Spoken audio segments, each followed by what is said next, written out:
अस्सलाम वालेकुम रहमतुल्लाह। यार आज की वीडियो काफ़ी इंटरेस्टिंग है। इस वीडियो के अंदर मैं आपको बताऊंगा कि मार्केट के अंदर कितने किस्म के स्कैमर हैं। अगर आप ये वीडियो देख लेते हैं तो आप जो है ना स्कैम से बच जाएंगे। वो किस तरह बचेंगे ये वीडियो देखकर। ये वीडियो आप लोगों के लिए काफ़ी इंटरेस्टिंग है। सबसे पहले मैं आपको बताऊं कि मार्केट के अंदर कितने किस्म के स्कैमर है। 4 किस्म के स्कैमर है। एक तो बंदा जो है ना सही है, लेकिन उसका भी मैं बताऊंगा, वो लास्ट में बताऊंगा। सबसे पहले मैं चारों स्कैमर का आपके साथ जो है ना थोड़ी सी इन्फॉर्मेशन शेयर करूंगा, आपको तारफ़ करवाऊंगा 4 स्कैमरों का। सबसे पहले मैं आपको ये बता दूं कि हमारा जो मसला है ना, अगर आप इन बातों का आप ख्याल रख ले, अमल कर ले, तो आपका जो है ना काफ़ी फ़ायदा हो जाएगा। लेकिन मसला ये है कि हम जो लोग जो है ना जल्दी में आकर जल्दी और ऊपर से हम बात नहीं मानते, ऊपर से ओवर रिएक्ट करते हैं। जब ज़्यादा होशियार बनते हैं फिर हम फंस जाते हैं। सही है। तो इस वीडियो का मकसद मेन बनाने का यही है, क्योंकि मार्केट के अंदर इस वक्त जो है ना फुल अरूज है, काम कुछ हो नहीं रहा। और स्कैमरों का जो है ना मैं कहता हूँ छोड़ दे बात। तो सबसे पहले नंबर 1 की बात करेंगे। वो स्कैमर है, नंबर 1 पर आता है, जो आया, लाइसेंस बनाया, दफ्तर बनाकर नया बंदा, और अपने जो ना स्टाफ वेल एजुकेटेड और ये वो 3-4 बंदे हायर किए, और 2 मंथ बहुत अच्छे तरीके से जो ना लोगों को क्लासे मैनेज किया, मेंटेन किया। ठीक है। लोगों के, हाँ, अपना एतमाद बनाया 2 मंथ के अंदर, वो ज़्यादा। और इस स्कैमर की मैं बात करूँ, ये 3 मंथ से ज़्यादा रुकता नहीं है, ज़्यादा से ज़्यादा 4 मंथ, इससे ज़्यादा नहीं ये रुकता।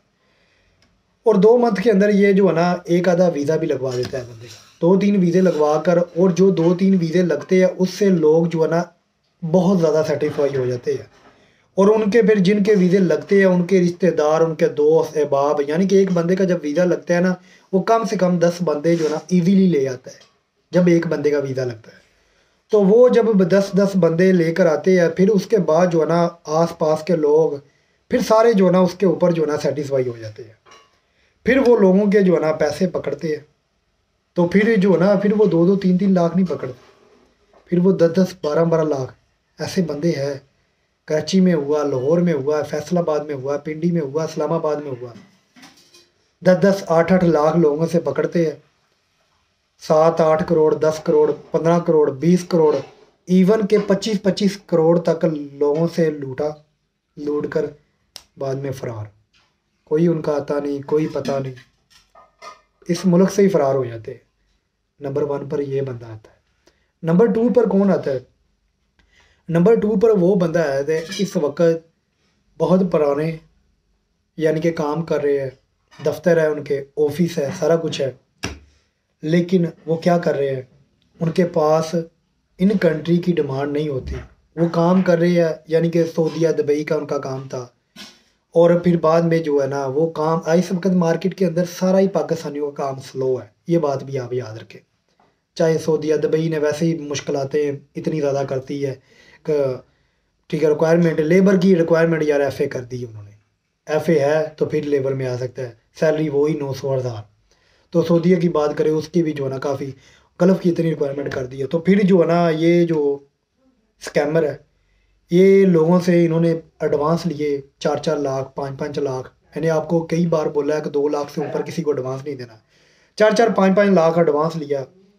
और कल मेरी एक बंदे के साथ भी बात हुई, उसको 3 साल हो गया है, और बहुत अच्छी एजेंसी है, उधर से उन्होंने अप्लाई किया है।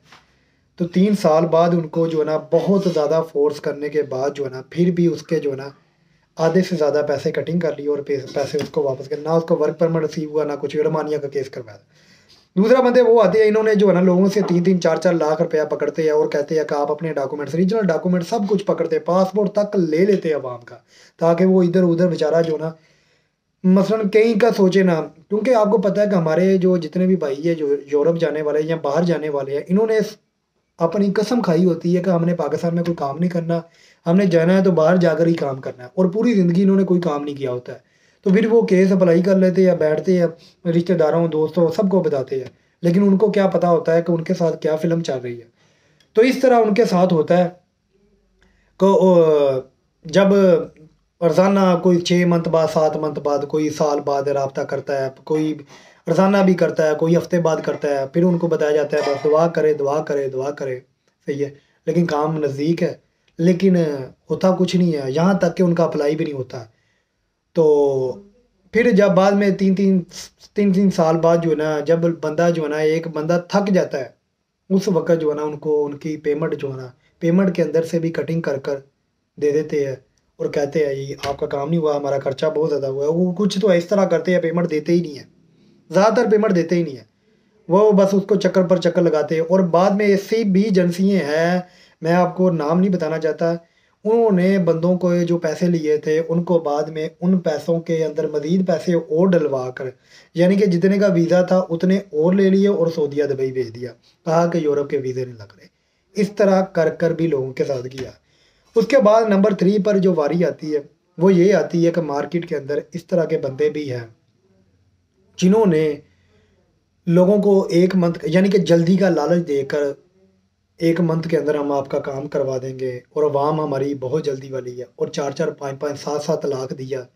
ठीक है, तो वर्क परमिट उनको दिए, तो वर्क परमिट देकर भी चेकर जो जिनसे चेक करवा रहे हैं वो भी उनके साथ, यानी कि उन्होंने जो है ना, मैं आपको बताना नहीं चाह रहा, यकीन करें मेरे पास खुद बंदे जो ना मेरे साथ रब्ता किया, उन्होंने कहा आप हमारे साथ काम करें। ठीक है, लेकिन यार इतनी बड़ी टेंशन कौन ले, सही है, हम आपको पैसे भी देंगे, हम ये भी करेंगे, लेकिन ये बात पता क्या बात है कि आपके ऊपर मुझे कहते हैं लोग आपके ऊपर जो है ना बहुत यकीन करते हैं। ये यकीन तो अल्लाह पर होता है, बंदे के ऊपर यकीन नहीं कर सकते, ये बात याद रखें। तो मेरे साथ इस तरह के मामला तो काफ़ी हुए, लेकिन अल्हम्दुलिल्लाह मेरा जो है ना ऐसे ही अच्छा अल्हम्दुलिल्लाह गुज़ारा हो रहा है। तो मुझे इस तरह के जो है ना उल्टे सीधे काम करने की ज़रूरत नहीं है। तो वो बंदों ने जो है ना लालच देकर आवाम को, और 1 महीने की लालच उनको 1 महीने के अंदर वर्क परमिट भी दिए, फेक वर्क परमिट उनको निकाल कर दिए। एम्बेसी के अंदर से भी वो 5-5 मंथ से 7-7 मंथ से उनकी जो है ना अपॉइंटमेंट नहीं। जब 1 मंथ बाद वर्क परमिट आया, वर्क परमिट आने के बाद जो है ना वो जिसका वर्क परमिट आया वो मज़ीद 10-10, 15-15 बंदे लेकर आए, यानी कि मुर्गियाँ फंसती गई, और फिर जो है ना वो एक ऐसे किया उन्होंने और चले गए, फरार हो गए, उधर बैठ गए।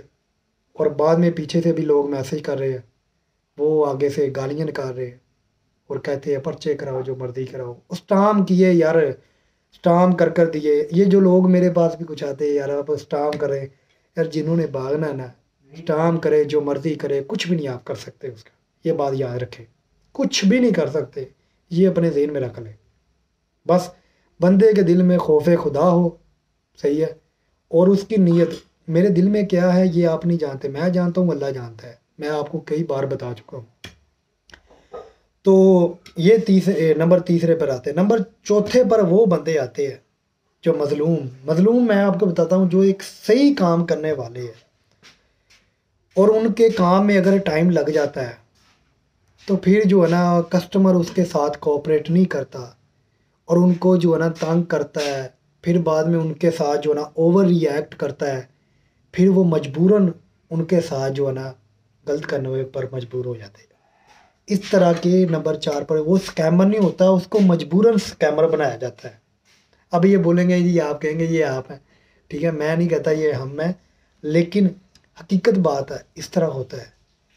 तो बाकी यार मेरा ये वीडियो बनाने का ये बिल्कुल मकसद नहीं है कि, ठीक है, मेरे पास काफ़ी बंदे आते हैं, ठीक है, टाइम ही यकीन करें, आपको पता ही है कि मेरे सब्सक्राइबर मेरे, लेकिन मैं एक एक बंदे की हया और रिस्पेक्ट, और यकीन करें मैं बहुत कुछ उसका करता हूँ, सही है, लेकिन आप ये मेरे साथ थोड़ा सा कोऑपरेट किया करें। मैं उनकी अगर कॉल उठाई नहीं जाती तो आप जो ना थोड़ा सा वेट कर लिया करें, बार बार कॉल ना किया करें, सही है, बहुत मसला बनता है इससे। और व्हाट्सएप पर भी आप जो है ना मैसेज करते हैं, मैसेज करने के बाद जो है ना कॉल ठोकनी शुरू कर देते हैं। मैं आपको कितनी बार कह चुका हूँ कि आप एक वॉइस मैसेज किया करें जो भी आपका मसला होता है, और इंशाल्लाह आपको ज़रूर उसका रिप्लाई मिलेगा। लेकिन आप जब जल्दी होती यार, मैं कहीं आपके लिए नहीं मैं बैठा हूँ कि यार आपका मैसेज आएगा मैं आपको रिप्लाई कर दूँगा, अपने भी यार काम होते हैं, मेरी ज़िंदगी 24 घंटे है। यकीन करें अगर मैं आप लोगों के साथ बात करना शुरू कर दूँ कि 24 घंटे के अंदर मुझे 1 घंटा ना मिले, समझते हैं, रोज़मर्रा की ज़िंदगी है, मैंने करना होता है काम, सारा कुछ करना होता है, सही है। तो बाकी आप वॉइस मैसेज किया करें, मुख्तसर बात किया करें, इतना बड़ा अगर कहानी भी होती ना आपकी कोई, वो भी उसको भी मुख्तसर किया करें। तो बाकी कोई नहीं, अपना ख्याल रखें, दुआओं में याद रखें, और अल्लाह पाक सब को अपने हिफ्ज़ो मान में रखे। और ख़ुसूसन जो है ना, आप दुआ करें जितने भी मुसलमान मर्द औरत इस दुनिया से पर्दा कर चुके, सबकी मफ़रत करें। मेरे मामू दादी नानी नाना सही है, और मेरे अब्बू, सब की मग़फ़िरत हो। और जितने भी मेरे सब्सक्राइबर ये देखने वाले हैं, मेरे व्यूवर हैं, सब की इनकी मग़फ़िरत हो, और सब को हमें हलाल रोज़ी कमाने की तौफ़ीक दे। बस यार, जो है ना, हमारा काम जो ये जो फ़ील्ड है ना वीज़े की लैन की, ये बहुत बहुत गंदी कैटेगरी में मशहूर है, यकीन करें। और इसमें मैंने बहुत कुछ, ये वीडियो बहुत लंबी हो जाएगी, इसलिए जो है ना, बात को इधर ही ख़त्म करते हैं, फिर कभी बात होगी। और इंशाल्लाह मैं कोशिश कर रहा हूँ कि मैं ना ऑनलाइन आया करूँ, कोई एक दिन मुकर्रर कर लेता हूँ, क्योंकि काफ़ी बंदों ने जो है ना, कहते हैं भैया आप ऑनलाइन आएँ। तो ये इंशाल्लाह मैं ये जल्द बनाता हूँ एक दिन, जो है ना ऑनलाइन कोई 20 मिनट 30 मिनट बैठा करूँगा, या आधा घंटा, 1 घंटा सॉरी। तो देखता हूँ फिर वो टाइम जो है ना कंफर्म करते हैं। कोई भी आपका सवाल होता है तो आप करें, कोई मसला नहीं। तो आप सब मेरे भाई हैं यार, मुझे जो जितनी भी इज़्ज़त मिली है सारी आप लोगों ने दी है। यकीन करें, अल्लाह पाक ने बहुत इज़्ज़त दी है सिर्फ इस यूट्यूब की वजह से, और लोगों का एतमाद, लोगों की बहुत दुआएं। अपना ख्याल रखें, दुआओं में याद रखें। अस्सलाम वालेकुम।